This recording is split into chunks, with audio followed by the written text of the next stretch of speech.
Benvenuto o benvenuta, il linguaggio della musica mi affascina da sempre. In questo video ti invito a lasciarti coinvolgere dalla storia dell'origine delle 7 note musicali e del rigo musicale moderno. Inizierò dalla tradizione orale medievale e dai tentativi di mettere per iscritto timbro e ritmo, per poi concentrarmi sul contributo di Guido d'Arezzo e Francone da Cologna, considerati padri della notazione musicale moderna. Cominciamo?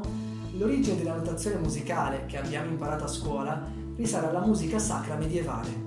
Tuttavia, si è sviluppata nel tempo e le prime forme musicali erano trasmesse solo oralmente. Forse hai già sentito la melodia di un canto gregoriano, quel genere tipico delle liturgie, in latino e senza accompagnamento strumentale.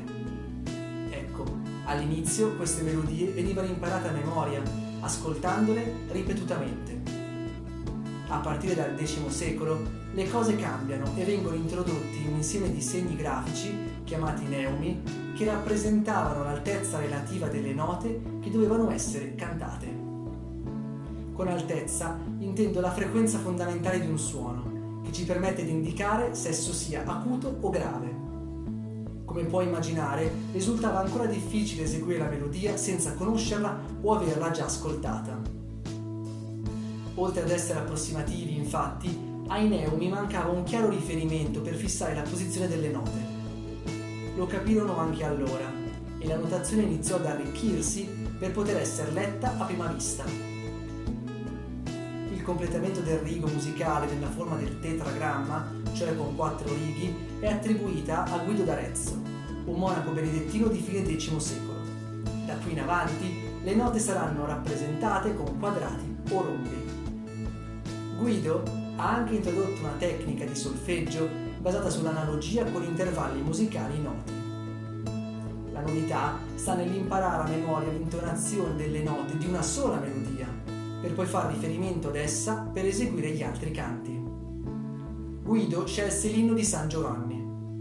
Questa scelta influenzerà la teoria della musica perché proprio le sillabe iniziali dei versi di questo inno verranno adottate come nomi delle note.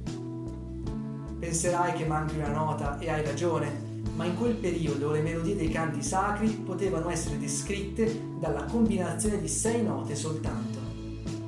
A prova di ciò, il tetragramma è ancora oggi utilizzato nella notazione dei canti gregoriani. Il nome della 7ª nota fu ricavato dalle iniziali delle parole del verso successivo dello stesso inno. Ut fu sostituito molto più tardi, nel XVII secolo, da Do. Si crede tratto da Dominus, in quanto sillaba più sonora. Il quinto rigo fu infine introdotto nel XIII secolo dal compositore teorico Ugolino da Forlì per accomodare l'estensione melodica della musica moderna. Finora non abbiamo ancora parlato della notazione ritmica. Infatti, il linguaggio dei neumi non esprime la durata relativa delle note, ma solo la loro altezza. Il ritmo veniva derivato dal contesto, o per dirlo in termini moderni, lasciato al lettore.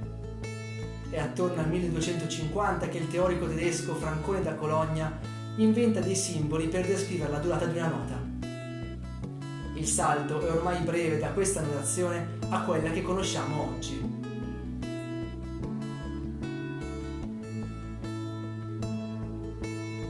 Ti ringrazio per avermi ascoltato e ti lascio in descrizione dei link se volessi approfondire ulteriormente l'argomento. Come sempre, fammi sapere se ti ha interessato il video con un like o un commento. Grazie e a presto!